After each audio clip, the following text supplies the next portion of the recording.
banyak, ada yang buat, ada juga yang melalui internet. Jadi ada banyak sekali tuntunan atau boleh menjadi panduan. Jemaat yang dikasihi dalam Tuhan kita Yesus Kristus, dari malam Ciparma bertanya ini waktu Tuhan bahasan ini setelah Tuhan Yesus mengatakan mengenapi Torah, di mana kotek itu? Itu sama ada di kitab Injil.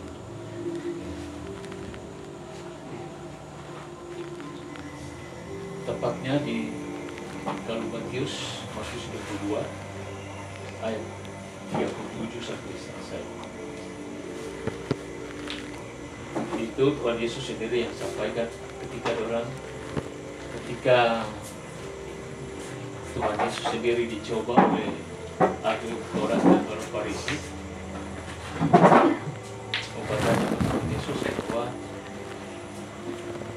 di mana tuh yang terutama di hukum Taurat? Nah, itu orang uji pada Tuhan Yesus. Itu Tuhan Yesus menjawab begitu. Yang pertama dan terutama adalah kasihilah Tuhan Allahmu dengan segenap jiwamu dan segenap akal budi. Dan hukum yang kedua yang sama dengan itu adalah kasihilah sesamamu manusia. Pada kedua hukum inilah tertulis kita melanggar. Jadi di situ sama yang dilakukan oleh Pak Penatua di Kombaka. Yesus sebagai Nabi hukum Taurat. Jadi bukan meniadakan tetapi menggenapi.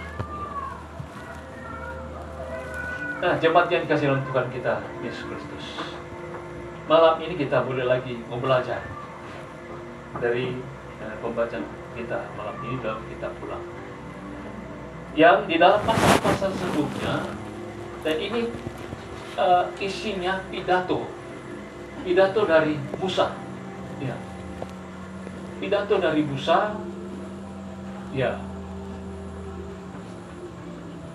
Yang pertama itu perjanjian umat Allah dengan umat Israel pada waktu generasi pertama. Generasi pertama untuk generasi Exodus. Saya masih ingat apa yang disampaikan oleh pendeta Kamaki.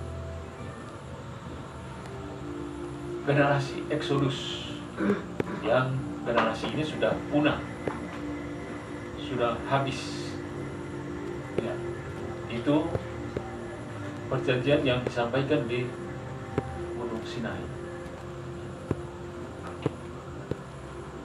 Dan sesudah itu generasi kedua ini yang sementara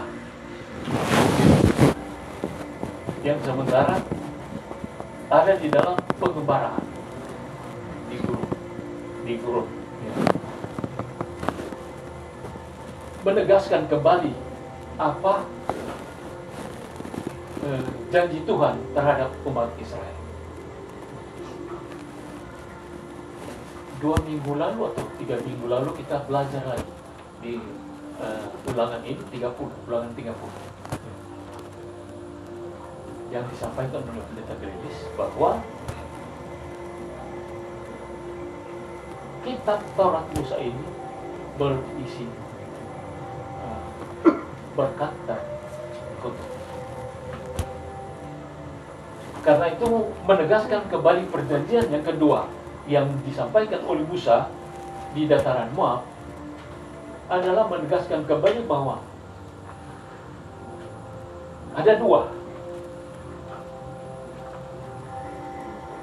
mau pilih berkat atau kutuk. Jadi Allah sendiri sini tidak larang, no? Tidak larang bahwa ini mau pilih yang mana. Ya, tinggal kebebasan dari umat Israel memilih mau pilih berkat atau kutuk. Satu, kalau mau pilih berkat, mereka boleh hidup aman, ya, mereka boleh hidup bahagia, ya. Karena Allah sendiri mengatakan bahwa kalau mau hidup taat dan setia dalam ketetapan dan peraturan yang sudah disampaikan, tidak berpaling, ya, kepada Allah lain, maka umur panjang.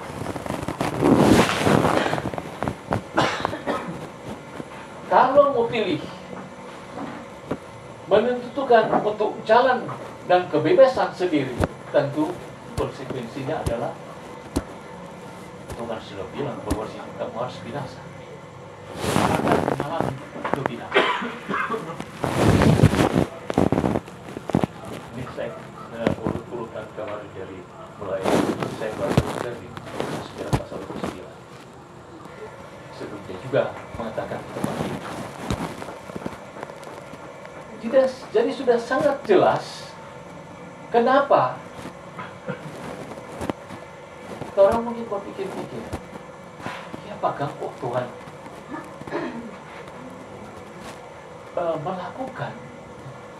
melakukan batasan-batasan hanya kepada umat Israel. Mengapa kelihatannya Taurat ini cuma dikhususkan kepada umat Israel? Orang ingat sejarah bahwa di dalam kitab Ulangan juga ini, dalam kitab juga Taurat, mulai dari Kejadian 29, Ulangan ini disebutkan di sana bahwa Yakub itu menjadi milik kesayangannya. Yakub ini diibaratkan burung Raja Wali dengan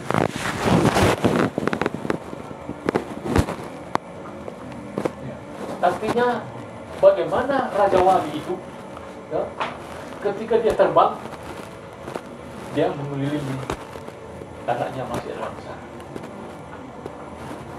Ketika pun hujan ataupun di malam, dia turun dan membungkus dengan sayap.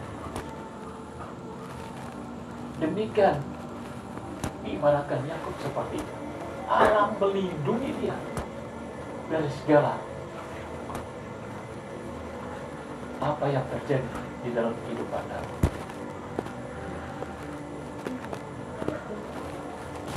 Nah, mengapa harus demikian? Orang tidak berandai-andai kalau orang dalam kehidupan keluarga sendiri ada berapa anak, cuma satu anak yang bersayang. Tidak mungkin.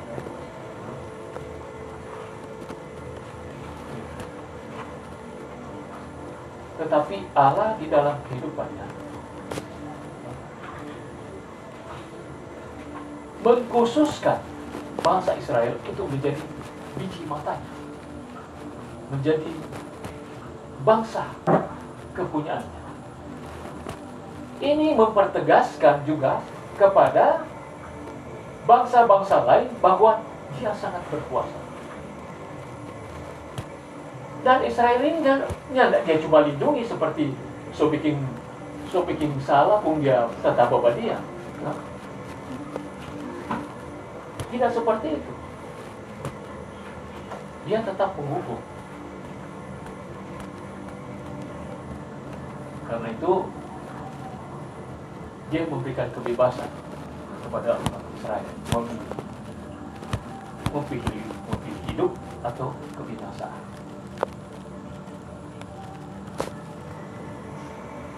Nah, ketika lagi memperjelas bagaimana umat Israel ini masuk ke dalam tanah yang dijanjikan oleh Tuhan, siapa Musa yang boleh masuk?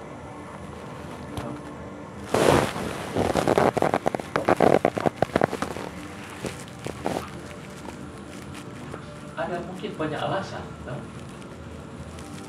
Musa tidak boleh masuk. Satu pelanggaran mungkin yang Tuhan tahu bahwa Musa pemerah juga.